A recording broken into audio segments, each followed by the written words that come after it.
안녕하세요. 나타샤의 책 여행입니다. 책 읽기 편안한 시간 보내고 계시죠? 이번에는 이태준의 복덕방입니다. 이 작품은 1930년대 서울의 한 복덕방을 배경으로 소외되고 가난한 노인들의 외로운 삶을 그린 작품입니다. 앞집 판장 밑에서 물 내버리는 소리가 났다. 주먹구구에 골똘했던 안초씨에게는 놀랄만한 폭음이었던지 다리 부러진 돋보기 너머로 똑 모이를 쪼으려는 닭의 눈을 해가지고 숫제구멍을 내다본다. 뿌연 떤 물에 휩쓸려 나오는 것이 여러 가지다. 호박꼭지, 계란 껍질, 거피에 버린 녹두 껍질. 녹두 빈대떡을 붙이는 게로군. 흥! 한 5, 6년째 안초씨는 말끝마다 젠장이 아니면 흥 하는 코웃음을 잘 붙였다. 추석이 벌써 내일 모레지? 젠장.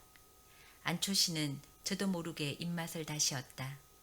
기름내가 코에 풍기는 듯 대뜸 입안에 침이 흥건해지고 전에 괜찮게 지낼 때 충친이 풍친이 하던 것은 거짓말이었던 것처럼 아랫 윗니가 송곳 끝같이 날카로워짐을 느꼈다. 안초씨는 그 날카로워진 이를 빈 입인 채 빠드득 소리가 나게 한번 물어보고 고개를 들었다. 하늘은 천리같이 트였는데 조각구름들이 여기저기 널리었다. 어떤 구름은 깨끗이 발에 말린 옥양목처럼 흰빛이 눈이 부시다. 안초씨는 이내 자기의 때 묻은 적삼 생각이 났다. 소매를 내려다보는 그의 얼굴은 날래 들리지 않는다. 거기는 한 조각의 녹두 빈자나 한 잔의 약주로서 어쩌지 못할 더 슬픔과 더 고적함이 풍겨 있는 것 같았다. 혹혹 소매 끝을 불어보고 손끝으로 튀겨보기도 하다가 목침을 세우고 눕고 말았다. 이사는 8하고 4호는 20이라 천이 되지. 가만 천이라. 4로 했으니 4천이라 4천평.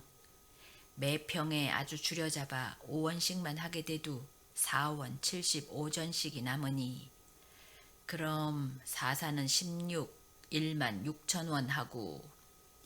안초씨가 다시 주먹구구를 걷어해서 얻어낸 총액이 1만 9천원.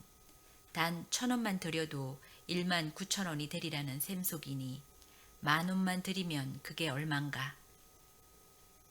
그는 벌떡 일어났다. 이마가 화끈했다. 도사렸던 무릎을 얼른 고추 세우고 뒤나 보려는 사람처럼 쪼그렸다. 막코갑이 번연히 빈 것인 줄 알면서도 다시 집어다 눌러보았다. 주머니에는 단돈 10전. 그도 안경다리를 고친다고 벌써 3번째인가 4번째 딸에게서 4, 50전씩 얻어가지고는 번번이 담뱃값으로 다 내어보내고 말던 최후의 10전. 안초씨는 주머니에 손을 넣어 그것을 집어내었다. 100통화 한 푼을 얻은 야윈 손바닥. 가만히 떨리었다. 서참이의 투박한 손을 생각하면 너무나 얇고 잔망스러운 손이거니 하였다. 그러나 이따금 술잔은 얻어먹고 이렇게 내 방처럼 그의 복덕방에서 잠까지 빌려 자금만 한 번도 집 거간이나 해먹는 서참이의 생활이 부럽지는 않았다. 그래도 언제든지 한 번쯤은 무슨 수가 생기어 다시 한번 내 집을 쓰게 되고 내 밥을 먹게 되고 내 힘과 내 낯으로 다시 한번 세상에 부딪혀 보려니 믿어졌다. 초씨는 전에 어떤 관상쟁이의 엄지손가락을 안으로 놓고 주먹을 쥐어야 재물이 나가지 않는다는 말이 생각났다. 늘 그렇게 쥐노라고는 했지만 문득 생각이나 내려다 볼 때는 을에 엄지손가락이 얄밉도록 밖으로만 쥐어져 있었다. 그래 드팀전을 하다가도 실패를 하였고 그래 집까지 잡혀서 장전을 내었다가도 그만 화제를 보았거니 하는 것이다. 이놈의 엄지손가락아 안으로 좀 들어가. 젠장 하고 연습삼아 엄지손가락을 먼저 안으로 놓고 아프도록 두 주먹을 꽉 쥐어보았다. 그리고 당장 내어보낼 돈이면서도 그 10전짜리를 그렇게 진 주먹에 단단히 넣고 담배 가게로 나갔다. 이 복덕방에는 흔히 세 늙은이가 모이었다. 언제 누가 와 집보러 가잘지 몰라 늘 갓을 쓰고 앉아서 행기를 잘 내다보는 얼굴 붉고 눈망울 큰 노인은 주인 서참의다. 참의로 다니다가 합병 후에는 5애를 놀면서 시기를 엿보았으나 별수가 없을 것 같아서 이럭저럭 심심파적으로 갖게 된 것이 이 가옥 중개업이었다. 처음에는 겨우 굶지 않을 만한 수입이었으나 대정 8, 9년 이후로는 시골 부자들이 세금에 몰려 혹은 자녀들의 교육을 위해 서울로만 몰려들고 그런데다 돈은 흔해져서 관철동 다옥정 같은 중앙지대에는 그리 고옥만 아니면 10,000원대를 예사로 훌훌 넘었다. 그 판에 봄 가을로 어떤 달에는 300~400원 수입이 있어 그러기를 몇 해를 지나 가회동에 수십간 집을 세웠고 또 몇 해 지나지 않아서는 창동 근처에 땅을 장만하기 시작하였다. 지금은 중개업자도 많이 늘었고 건양사 같은 큰 건축회사가 생기어서 당작끼리 직접 팔고 사는 것이 원칙처럼 되어 가기 때문에 중개료의 수입은 전보다 훨씬 준 셈이다. 그러나 20여간 집에 학생을 치고 싶은 대로 치기 때문에 서참이의 수입이 없는 달이라고 쌀값이 밀리거나 나뭇값에 졸릴 형편은 아니다. 세상은 먹고 살게는 마련이야. 서참이가 흔히 하는 말이다. 칼을 차고 훈련원에 나서 병법을 익힐 째는 한번 호령만 하고 보면 산천이라도 물러설 것 같던 그 기계와 오늘의 자기. 한낱 과계로 복덕방 영감으로 기생 갈보 따위가 사글새빵 한 칸을 얻어달래도 네네 하고 따라 나서야 하는 만인의 심부름꾼인 것을 생각하면 서글픈 눈물이 아니 날 수도 없는 것이다. 워낙 술을 즐기기만 하지만 어떤 때는 남몰래 이런 감회를 이기지 못해서 술집에 들어선 적도 여러 번이다. 그러나 호반들의 기계란 흔히 혈기에서 나오는 것이기 때문인지 몸에서 혈기가 줄물 따라 그런 감회를 일으킴조차 요즘은 적어지고 말았다. 하루는 집에서 점심을 먹다 듣노라니 무슨 장사치의 외는 소리인데 아무래도 귀에 익은 목청이다. 자세히 귀를 기울이니 점점 가까이 오는 소리인데 제법 무엇을 사려는 소리가 아니라 유리병이나 간장통 팔 거 쏘 하는 소리이다. 그런데 그 목청이 보면 꼭 알 사람 같아 일어서 마루 들창으로 내어다 보니 이번에는 가만히나 신문 잡지나 팔 거 쏘 하면서 가만히 2개를 쥐고 한 손에는 저울을 들고 중노인이나 된 사나이가 지나가는데 아는 사람은 확실히 아는 사람이다. 그러나 그를 어디서 알았으며 성명이 무엇이며 애초에는 무엇을 하던 사람인지가 간감해지고 말았다.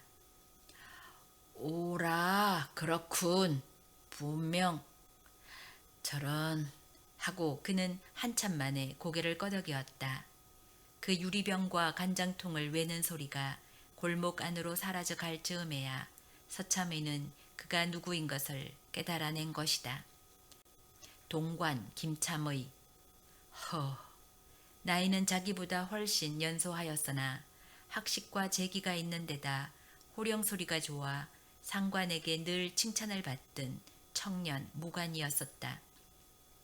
20여 년 뒤에 들어도 갈 데 없이 그 목청이요 그 모습이었다. 전날의 그를 생각하고 오늘의 그를 보니 저기 감개에 사무치어 밥숟가락을 멈추고 냉수만 거듭 마시었다. 그러나 전에 혈기 있을 때와 달라 그런 기분이 오래 가지는 않았다. 중학교 졸업반인 둘째 아들이 학교에 갔다 들어서는 것을 보고 또 사전에서 쌀값 받으러 와 마누라가 선선히 10%원 지전을 내어 해는 것을 볼 때 서참이는 이내 속으로 거저 살아야지 별 수 있나. 저렇게 개가죽을 쓰고 돌아다니는 친구도 있는데 에헴 하였을 뿐 아니라 그런 절박한 친구에다 대면 자기는 얼마나 훌륭한 지체냐 하는 자존심도 없지 않았다. 지난 일 끝까지 생각할 거 뭐 있남. 사는 날까지. 허허. 여생을 웃으며 살 작정이었다. 그래 그런지 워낙 좀 실없는 티가 있는데다 요즘 와서는 누구에게나 농짓거리가 늘어갔다. 그래 늘 눈이 달리고 뾰루퉁한 입으로는 말 것마다 젠장 소리만 나오는 안초시와는 성미가 맞지 않았다. 쫌보야, 술 한잔 사주랴? 쫌보라는 말이 자기를 업수 여기는 것 같아서 안초시는 이내 발꺼내가지고 니깟 놈 술 더러 안 먹는다 한다. 화투패나 반나 떼면 너희 어머니 살아온다댄? 하고 서참이가 발끝으로 화투장들을 밀어던지면 그만 얼굴이 새빨개져서 새근새근하다가 부채면 부채, 담배값이면 담배값, 자기의 것을 냉큼 집어들고 다시 안 올 듯이 새침해 나가버리는 것이다. 조개 계집이문 천생 남의 첩감이야 하고 서참이는 껄껄 웃어버리나 안초씨는 이렇게 돼서 올라가면 한 이틀씩 보이지 않았다. 한 번은 안초씨의 딸의 무용의 날 밤이었다. 안경화라고 한동안 토월에도 다니다가 대판에 가 있느니 동경에 가 있느니 하더니 5, 6년 뒤에 무용가로라 이름을 날리며 서울에 나타났다. 바로 제1회 공연날 밤이었다. 서참이가 조르기도 했지만 안초씨도 딸의 사진과 이야기가 신문마다 나는 바람에 어깨가 으쓱해서 공표를 얻을 수 있는 대로 얻어가지고 서참이뿐 아니라 여러 친구를 돌라줬던 것이다. 저기 한가운데서 지금 한창 다리짓 하는 게 자네 딸인가? 남은 다 멍멍이 앉았는데 서참이가 회개한 것을 보는 듯 마땅치 않은 어조로 물었다. 무용이란 건 문명국일수록 벗고 한다네 그려. 얕기는 한 안초씨는 미리 이런 대답으로 막았다. 모르겠네 원. 지금 총각놈들은 모두 덩신인가 봐. 왜? 하고 이번에는 다른 친구가 타나였다. 우린 총각 시절에 저런 걸 보면 그냥 못배기네. 빌어먹을 녀석 나이값을 못하고 개야 저건 개. 벌써 안초씨는 분통이 발끈거려서 나오는 소리였다. 한 가지가 끝나고 불이 환하게 켜졌을 때다. 도루 차라리 여배우 노릇을 댕기라고 그래라. 여배우는 그래도 저렇게 넓적다리 내놓고 덤비진 않더라. 그 자식 오지랖 경치게 널래. 네가 안방 건너방이 몇 칸이오나 알았지 뭘 집불이나 안다고 그래? 보기 실컷 나가렴 하고 안초씨는 화를 발끈 내었다. 그러니까 서참이도 안방 건너방 말에 화가 나서 꽤 높은 소리로 넌 또 뭘 하니 이어 쫌보야 하고 일어서 버렸다. 이 일이 있은 후 안초씨는 거의 달포나 서참이의 복덕방에 나오지 않았었다. 그런 걸 박희환 영감이 가서 데리고 왔었다. 박희환 영감이란 세 영감 중의 하나로 안초씨처럼 이 복덕방에 와 자기까지는 안 하나 꽤 쏠쏠이 놀러오는 늙은이다. 아니 놀러 오기만 하는 것이 아니라 와서는 공부도 한다. 재판소에 다니는 조카가 있어 대서업 운동을 한다고 속수 국어 독본을 노상 띄고와 그 삼국지 읽던 투로 긴 상독고에 유키마스까 어쩌고를 외고 있는 것이다. 그러나 속수 국어 독본 뚜껑이 손때에 절고 또 어떤 때는 목침 위에 받쳐 베고 낮잠도 자서 머리때까지 새카맣게 절어 조선 총독부 편찬이란 잔걸자들은 보이지 않게 되도록 대서업 허가는 어연히 나오지 않는 모양이었다. 너나 내나 다 산 것들이 어벙가져 뭘 하니? 무슨 세월에? 흥! 하고 어떤 때 안초씨는 한나절이나 화투패를 떼다 안 떨어지면 그 화풀이로 박효한 영감이 들고 중얼거리는 속수 국어 독본을 툭 채어 행길로 팽개치며 그랬다. 넌 또 무슨 재술 바라고 밤낮 화투패나 떨어지길 바라니? 난 심심풀이지. 그러나 속으로는 박희환 영감보다 더 세상에 대한 야심이 끌었다. 딸이 평양으로 대구로 다니며 지방 순회까지 하여서 제법 돈량이나 거친 것 같으나 연구소를 내느라고 집을 뜯어 고친다 유성기를 사들인다, 교제를 하러 돌아다닌다 하느라고 더구나 귀찮게만 하는 이 애비를 위해 쓸 돈은 예산에부터 들지 못하는 모양이었다. 예, 낡은 솜이 돼 그런지 삭바느질이 돼 그런지 바지솜이 모두 치여서 어떤 땐 헛옷이야. 암만 해도 사쇼를 한 벌 사 입어야겠다. 하고 딸의 눈치만 보아오다 한 번은 입을 열었더니 어련히 이제 사드리려고요. 하고 딸은 대답은 선선하였으나 샤스는 그의 겨울이 다 지나도록 구경도 못하였다. 샤스는커녕 안경다리를 고치겠다고 돈 1원만 달래도 1원짜리를 굳이 바꿔다가 50전 한 입만 주었다.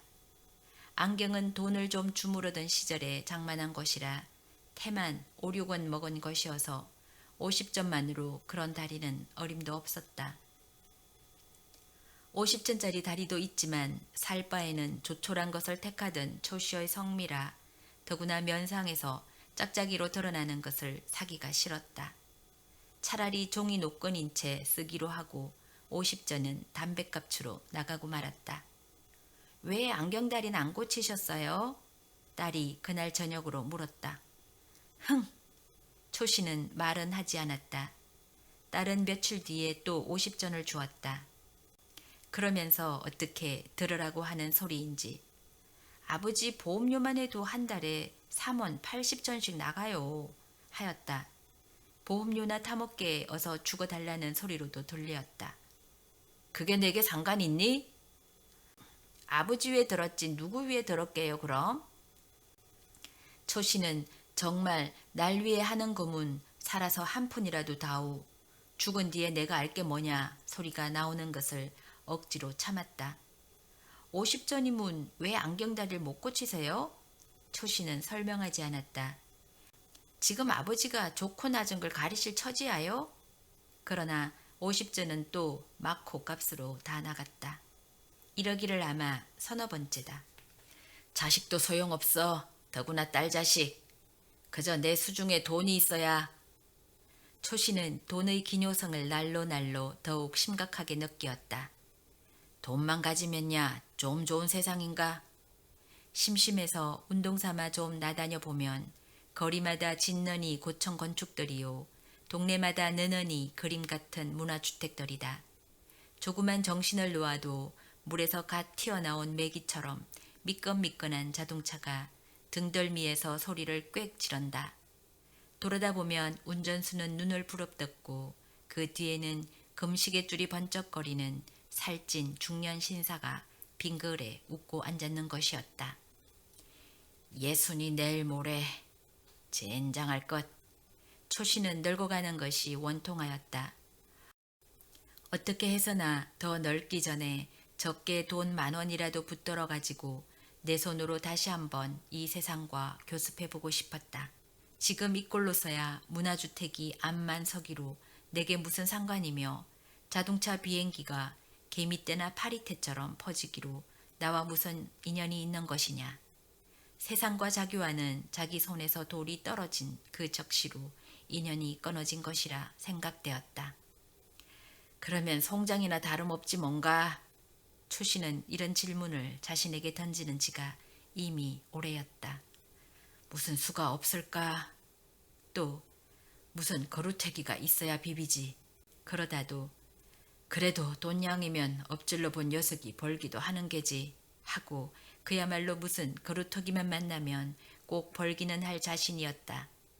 그러다가 박희환 영감에게서 들은 말이었다. 관변에 있는 모 유력자를 통해 비밀리에 나온 말인데 황해 연안에 제2의 나진이 생긴다는 말이었다. 지금은 관청에서만 알 뿐이나 축항 용지는 비밀리에 매수되었으므로 불런하여 당국자로부터 공표가 있으리라는 것이다. 그럼 거기가 황무진가 전답들인가? 초씨는 눈이 뻘게 물었다. 밭이라던데? 밭? 그럼 몇 평 얼마나 간다나? 좀 올랐대. 관청에서 사는 바람에 아무리 시골 사람들이기로 그만 눈치 없겠나? 그래도 무슨 일로 관청서 사는지 모르거든. 그래? 그래, 그리 오르진 않았대. 아마 평당 25, 6천씩이면 살 수 있다나 보대. 그러니 화중지병이지 뭘 허나 우리가. 초씨는 관자놀이가 옥신거리였다. 정말이기만 하면 한 시각이라도 먼저 덤비는 놈이 더 먹는 판이다. 나진도 5, 6전 하던 땅이 한 번 개항된다는 소문이 나자 당년으로 5, 6전의 100배 이상이 올랐고 3, 4년 뒤에는 땅 나름이지만 어떤 요지는 1000배 이상이 오른 데가 많다. 다 산 나이에 오래 끌 건 뭐 있나. 당년으로 넘겨도 최소한도 5안씩냐 무료할 테지. 혼자 생각한 초씨는 대관절 어디란 말이야 거기가? 하고 나앉으며 물었다. 그걸 낸들 아나? 그 모씨라는 이만 알지. 그리게 날들어 단 10,000원이라도 자본을 운동하면 자기는 거기서도 어디가 요지라는 걸 설계도를 복사해놓은 사람이니까 그 요지만 산단 말이지. 그리고 많이도 바라지 않어. 비용 죄다 제치고 순이익의 2할만 달라는 거야. 그럴 테지. 누가 그런 자국을 일러주고 구경만 하자겠나. 2할이라 2할. 초씨는 생각할수록 이것이 훌륭한 그 무슨 그루터기가 될 것 같았다. 나진의 설레도 있거니와 박효한 영감 말이 만주국이 되는 바람에 중국과의 관계가 미묘해지므로 황해 연안에도 을의 나진과 같은 사명을 갖는 큰 항구가 필요할 것은 우리 상식으로도 추측할 바이라 하였다. 초씨의 상식에도 그것을 믿을 수 있었다.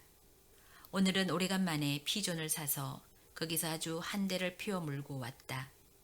어째 박효한 영감이 종일 보이지 않는다. 다른 데로 작업 운동을 다니나 보다 하였다. 서참에는 점심 전에 나간 사람이 어디서 흥정이 한 자리 떨어지느라고인지 아직 돌아오지 않는다. 안초씨는 미닫이털 위에서 낡은 화투를 꺼내었다. 허, 이거 봐라. 여간에선 잘 떨어지지 않던 거북패가 단번에 뚝 떨어진다. 누가 옆에 있어 좀 보아줬으면 싶었다. 아무래도 이게 심상치 않어. 이게 재수가 티나 보다. 초씨는 반도 타지 않은 담배를 행길로 내어 던졌다. 출출하던 판에 담배만 몇 대를 피고 나니 목이 컬컬해진다. 앞집 수채에는 떫물에 떠내려가다 막힌 녹두 껍질이 그저 누렇게 보인다. 오냐, 내년 추석엔. 초씨는 이날 저녁에 박희완 영감에게서 들은 이야기를 딸에게 하였다. 실패는 했을지라도 그래도 10수년을 상업계에서 논 안초씨라 출자를 권유하는 수장만은 딸이 듣기에도 딴 사람인 듯 놀라웠다. 딸은 적석에서는 가부를 말하지 않았으나 그의 머릿속에서도 이내 잊혀지지는 않았던지 다음 날 아침에는 딸 편이 먼저 이 이야기를 다시 꺼내었고 초씨가 박희완 영감에게 묻던 이상으로 시시콜콜이 캐어 물었다. 그러면 초씨는 또 박희완 영감 이상으로 손가락으로 가리키듯 소상히 설명하였고 1년 안에 청장을 하더라도 최소한도로 50배 이상의 순이익이 날 것이라 장담하였다. 딸은 솔깃했다. 사흘 안에 연구소 집을 어느 신탁회사에 넣고 3,000원을 돌리기로 하였다. 초씨는 금시 발복이나 된 듯 뛰고 싶게 기뻤다. 서참의 이놈 날 은근히 멸시했겠다. 내 굳이 널 시켜 네 집보다 난 집을 살 테니 니깟 놈이 천생 곽해지 별거냐? 그러나 신탁회사에서 돈이 되는 날은 웬 처음 보는 청년 하나가 초씨의 앞을 가리며 나타났다. 그는 딸의 청년이었다. 딸은 아버지의 손에 단 1전도 넣지 않았고 꼭 그 청년이 나서 돈을 쓰며 처리하게 하였다. 처음에는 팩 나오는 노염을 참을 수가 없었으나 며칠 밤을 지내고 나니 적어도 3,000원의 순이익이 5, 6만 원은 될 것이라 10,000원 하나야 어디로 가랴 하는 타협이 생기어서 안초씨는 으슬으슬 그 이를테면 사회 녀석격인 청년의 뒤를 따라 나섰다. 1년이 지났다. 모두 꿈이었다. 꿈이라도 너무 악한 꿈이었다. 3,000원어치 땅을 사놓고 날마다 신문을 훑어보며 수소문을 하여도 거기는 축항이 된단 말이 신문에도 소문에도 나지 않았다. 용당포와 다사도에는 땅값이 30배가 올랐느니 50배가 올랐느니 하고 졸부들이 생겼다는 소문이 있어도 여기는 감감소식일 뿐 아니라 나중에 역시 이것도 박휘한 영감을 통해 알고 보니 그 관변 모씨에게 박휘한 영감부터 속아 떨어진 것이었다.